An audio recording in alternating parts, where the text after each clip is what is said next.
अपने बिजनेस को बढ़ाने के लिए क्या करना चाहिए? मेहनत, सही दिशा में मेहनत कीजिए, यही एक सिद्धांत है।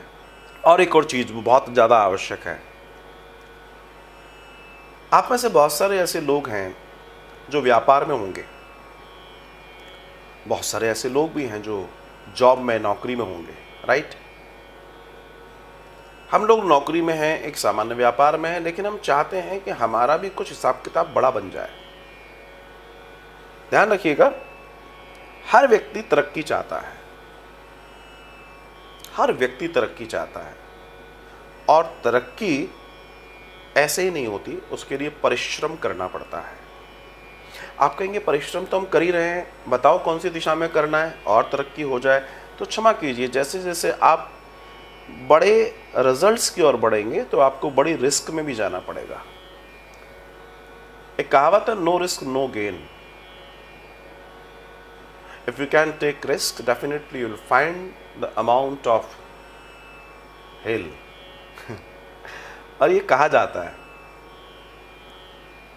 तो कुछ चीजें बहुत जीवन में समझने की हैं, वो ये कि जिनको आप देख रहे हैं कि हम ऐसे हो जाएं, तो वो लोग कितनी तरह की काम कर रहे हैं, कितनी तरह की मेहनतें कर रहे हैं और कितनी रिस्क ले रहे हैं, इसको भी एक बार देखिए। सिर्फ ये मत देखिए उसकी कोठी बहुत बड़ी है, उसके पास बहुत महंगी कारें हैं, उसकी लाइफस्टाइल बहुत लेविश है, नहीं। आपको ये देखना पड़ेगा कि उसने शुरुआत कैसे की और आज वो यहाँ तक कैसे पहुंचा है और वो क्या करता है। और हम ये नहीं देखते, हम सिर्फ बाहरी चीज़ों को देखते हैं, और बाहरी चीज़ें जिसकी जो है वो उसी की रहेंगी, आपकी नहीं हो सकती, आपकी नहीं हो सकती। हमेशा ध्यान रखिएगा, जितने बड़े बिजनेसमैन, बिजनेस के मालिक हैं, आप ध्यान रखना उनके पास एक बिजनेस नहीं है, उनके पास कई बिजनेस हैं, इसलिए वो सरवाइव कर जाते हैं। क्यों? क्योंकि वो मैनेज करना जानते हैं। आपके पास एक ही नौकरी है, एक ही व्यापार है, एक ही दुकान है, तो आपको चाहिए, अगर इस संसार के अंदर आप चाहते हैं बढ़ना, तो आपको कुछ ऑल्टरनेट्स पैदा करने पड़ेंगे। आपको कुछ साइड बाय साइड नई चीज़ों का चयन करके उनको स्टार्ट करना पड़ेगा, ताकि ऐसा कोई समय आए जब इसमें कोई रिसेशन आए, कोई कमी आए, तो आप दूसरी चीज़ के साथ अपने परिवार और अपनी चीज़ों को पूरा कर पाए। अगर आप उस चीज को देख रहे हैं तो वो इसी नियमों पर चलते हैं। वो लोग रिस्क भी लेते हैं, और वो किस स्ट्रेटजी से चलते हैं, सारी चीजें हैं, इनको समझना और जानना बहुत आवश्यक है। हर व्यक्ति से पूछो, क्या आप करोड़पति बनना चाहते हो? सब कहेंगे हाँ जी। कब बनवा रहे हो बताओ? कौन बनना नहीं चाहता? लेकिन अगर आपको ये बता दिया जाए कि आपको सुबह 4 बजे उठना है और रात को 10:30 बजे सोना है, तो बहुत सारे लोग उसी समय क्विट कर जाएंगे। बोला साहब ये नहीं हो पाएगा। बहुत सारे लोगों को बताया जाए कि नहीं जी आपको इतनी मेहनत करनी है, बोला इतना नहीं हो पाएगा। तो बात वही है कि अगर ये नहीं हो पाएगा तो वो भी नहीं हो पाएगा जो आप औरों को देखकर अपने मन में ख्याली पुलाव पका रहे हैं। कुछ पाने के लिए कुछ खोना पड़ता है। अब बिना त्याग के इस दुनिया में किसी को कुछ नहीं मिला। जिन्होंने भी पाया है, त्याग करके पाया है। ये जीवन में ध्यान रखने वाली बातें हैं। तो अगर आप बिजनेस को बड़ा करना चाहते हैं तो कैसा करना चाहते हैं, जैसा करना चाहते हैं उसको फॉलो कीजिए, और उसको फॉलो करके अपने जीवन में वैसे नियम पैदा कीजिए।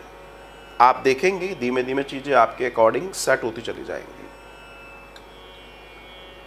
वो लोग पैराशूट से नहीं उतरे थे, वे भी आप ही की तरह इस धरा पर आए हैं। उनके लिए कोई एक्स्ट्रा नियम नहीं बनता, नियम सारे वही हैं। जो उनका पालन करता है वो प्राप्त कर लेता है।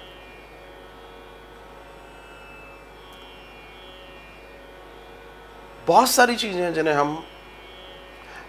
हमारी शिक्षा जो है ना, हमारी जो शिक्षा जो हमारे को अब तक की जो शिक्षाएं रही हैं, जो स्कूलिंग और कॉलेज की शिक्षाएं रही हैं, बहुत इंटेलिजेंट एजुकेशन नहीं है। वो शिक्षा जो है ना, वो प्रणाली जो है बहुत अच्छी वाली प्रणाली नहीं है। अभी भी हमारे भारत में जिस शिक्षा पर काम हो रहा है वो मैकाले की दी हुई शिक्षा पद्धति है, जो सिर्फ गुलामी की ओर ले जाती है, जो छोटी सोच की ओर ले जाती है। ध्यान रखिएगा, इस बात को समझना बहुत जरूरी है। जब ब्रिटिशर्स इंडिया में नहीं आए थे, उस समय वर्ल्ड में, दुनिया में सबसे धनी देश भारत था। आज शिक्षा भारत में मैकाले की ही चल रही है, अभी चेंजेस की चल रही है, इट विल टेक टाइम। लेकिन इस शिक्षा से पढ़कर बहुत सारे लोग यहाँ से बाहर जाकर अपनी एजुकेशन के आधार पर दूसरे देशों को धनी बना रहे हैं, लेकिन वो चीज़ हमारे यहाँ नहीं हो पाई, क्योंकि it's a matter of education. आप क्या सोच के पढ़ रहे हैं, आप क्या सोचकर अपने बच्चों को पढ़वा रहे हैं। ध्यान रखिएगा, आप में से 99.99% अपने बच्चों को इसलिए स्कूलों में भेज रहे हैं ताकि अच्छा पढ़ जाएंगे तो इनको अच्छी नौकरी मिल जाएगी, और आप इस बात से एग्री करेंगे।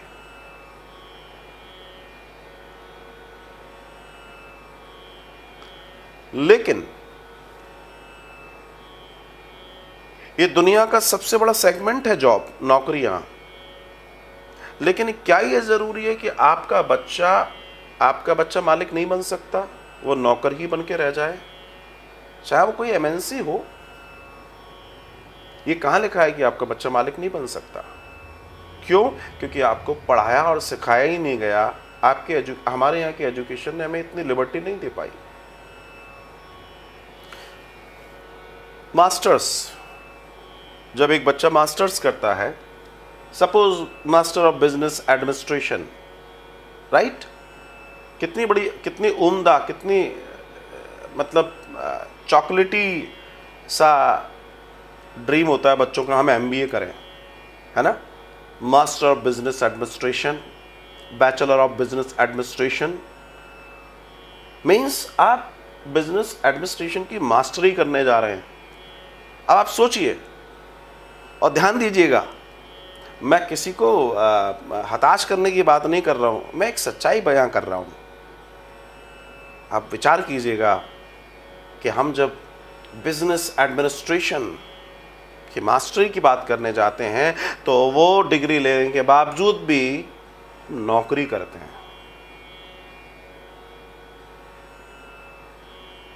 और वही डिग्री जब एक बिजनेस वाले का बेटा करता है तो वो उसी डिग्री से बिजनेस करता है। डिग्री सेम है, बस आप कहां बैठे हैं वो डिग्री वैसे काम करेगी। बहुत छोटा सा अंतर है, और वो अंतर है सोच का, कि हमारी सोच क्या है, हम किस सोच के साथ बढ़ रहे हैं, हम किस सोच के साथ अपने बच्चों को पढ़ा रहे हैं, हम किस सोच के लोगों के बीच में बैठ रहे हैं। ध्यान रखिएगा, एक बच्चा जब कॉम्पिटिटिव एग्जाम देने वाले बच्चों के बीच में बैठेगा तो वो कंपटीशन और एग्जाम और नौकरी की और जॉब की बात करेगा, लेकिन एक बच्चा जब बिजनेस क्लास लोगों के बीच में बैठेगा तो थोड़े दिन बाद वो बिजनेस की बात करेगा। दोनों में जमीन आसमान का अंतर हो जाएगा। तो आप किस क्लास को देख रहे हैं, आप कहां जाना चाहते हैं, आप क्या करना चाहते हैं, ये मायने रखता है साहब। तो आप जो भी करना चाहते हैं उसे फॉलो कीजिए, जिसको आप करना चाहते हैं आप उसको फॉलो कीजिए, आप उन्हें पढ़िए। मैंने कई बार कहा है कि लोगों की ऑटोबायोग्राफी पढ़ना शुरू कीजिए। आप लोग नहीं पढ़ते हैं, ध्यान रखना, जो नहीं पढ़ता है ना, जिसमें पढ़ने की हैबिट नहीं है, वो बहुत वाइड नहीं हो सकता, बड़ा नहीं हो सकता वो, जिसमें पढ़ने की हैबिट नहीं है। ये जीवन का कटु सत्य है। आप अपने स्कूल की, अपने कॉलेज की, अपनी कंपटीशन की किताबें पढ़ के एक लेवल पर अपनी जिंदगी को सेट कर सकते हैं। ऑलराउंडर तभी बनेंगे जब आप बहुत सारी चीजों को जानते होंगे, बहुत सारी चीजों के बारे में पढ़ा होगा। ये समझना बहुत जरूरी है। अच्छा, मैं आपसे एक प्रश्न करता हूं, मैंने पहले भी कई बार किया, मैं एक छोटा सा प्रश्न करता हूं। आप लोगों ने कभी ट्रेन में सफ़र किया होगा या आपने इस तरह से देखा होगा, कभी बस में सफ़र किया होगा, तो आपने देखा होगा किताबों की दुकान होती है ना, उपन्यास और किताबें, और कई बार लेकर भी घूमते हैं, किताबें खरीद लो, मोटिवेशनल बुक्स भी होती है, बहुत सारी बुक्स होती हैं। आप में से बहुत सारे लोगों ने कभी एक किताब की तरफ ध्यान दिया होगा और उस किताब पर लिखा होता है करोड़पति कैसे बने। मुझे बताइए, आप में से कितने लोगों ने उस किताब की ओर देखा है? वो किताब जिसकी मैं बात कर रहा हूं, करोड़पति कैसे बने। बहुत सारे लोग ऐसे हैं जिन्होंने उस किताब को देखा होगा, और पता है, आप में से बहुत सारे लोगों ने जब उस किताब को देखा होगा तो आप में से बहुत सारे लोग उसको देखकर हल्का सा मुस्कुराए होंगे, क्या बेवकूफ़ी है यार। So many peoples are there. बहुत सारे लोग हैं जिन्होंने उस किताब को देखकर एक बेनी से मुस्कुराहट देके, क्या बेवकूफ़ी है, ये किताब हमें बताएगी कि हम करोड़पति कैसे बने। यू वॉन्ट इमेजिन, वो किताब 50 रुपये, 100 रुपये या 150 रुपये की होगी, लेकिन मेरा दावा है इस बात के लिए कि कभी आप उस किताब को खरीदिएगा ज़रूर। प्रॉब्लम ये नहीं है कि उस किताब के ऊपर ये लिखा है कि आप करोड़पति कैसे बने, प्रॉब्लम ये है कि आपके दिमाग में ये फंसा दिया गया है कि आप करोड़पति नहीं बन सकते। प्रॉब्लम ये है, इसलिए आप मुस्कुरा के निकल जाते हो। लेकिन एक करोड़पति अगर कोई व्यक्ति होगा, वो उस किताब को परचेस करता है, क्यों? बिकॉज वो फॉर्मूलाज को जानना चाहता है, और उन किताबों में उन लोगों की ऑटोबायोग्राफी लिखी हुई है जिन्होंने अपने जीवन में सक्सेस पाई है। Very simple. तो जिन्हें सक्सेस लेनी है वो सक्सेस को ढूंढ रहे हैं। आपको जो चाहिए आप उसे ढूंढेंगे और आप वो बन जाएंगे। यही नियम काम करता है पूरी दुनिया में। पूरी दुनिया का नियम यही है। हम और आप इसी नियम के इर्द गिर्द कहीं ना कहीं घूम रहे हैं, और इसी नियम के कोलू में अगर हम घूम रहे हैं तो इससे बाहर जाने का तरीका ये है कि आपको आपके विचार को बदलना पड़ेगा, आपकी जिंदगी बदल जाएगी। आपकी जिंदगी बदल जाएगी। ये चीज समझने में जिंदगी लग जाती है। कई बार लोग नहीं समझ पाते, लोग नहीं जान पाते, क्योंकि उनको मालूम है कि नहीं, ये हमारे लिए नहीं है। अरे इतना महंगा हम कैसे ले सकते हैं, अरे ये हम कैसे कर सकते हैं, क्योंकि जीन्स में बिठाल दिया गया, कई पीढ़ियों ने ये बिठाल दिया, ये तुम्हारे लिए नहीं है, तुम नहीं कर सकते। और जिन लोगों ने ये विचार कर लिया नहीं मुझे ये करना है, वो भी हमारे और तुम्हारे परिवारों से जैसे ही लोगों, परिवारों से ही निकले लोग थे जो आज दुनिया पर राज्य कर रहे हैं। उनकी पीछे की 3 पीढ़ी पीछे जाओगे तो वो भी कहीं मांग कर खा रहे थे, या तो वो उनके पास भी फीस भरने के लिए नहीं थी, और आप भी अपनी 3 पीढ़ी पीछे जाओगे तो आपके भी फोर फादर्स आपको ऐसी ही स्टोरी सुना रहे थे। लेकिन उसमें से कुछ लोगों ने डिसीजन लिया, वो आगे निकल गए, और हम आज भी उन स्टोरीज पे चल रहे हैं। ये बेसिक डिफरेंस है। इसलिए सोच बड़ी कीजिए। एक बुक आती है, मैजिक ऑफ थिंकिंग बिग, बड़ी सोच का बड़ा जादू। बताते हैं कि इस किताब को लिखने में राइटर ने 35 साल लिए। 35 साल मायने रखता है, लेकिन बिलीव मी, ये किताब आपका जिंदगी बदल सकती है।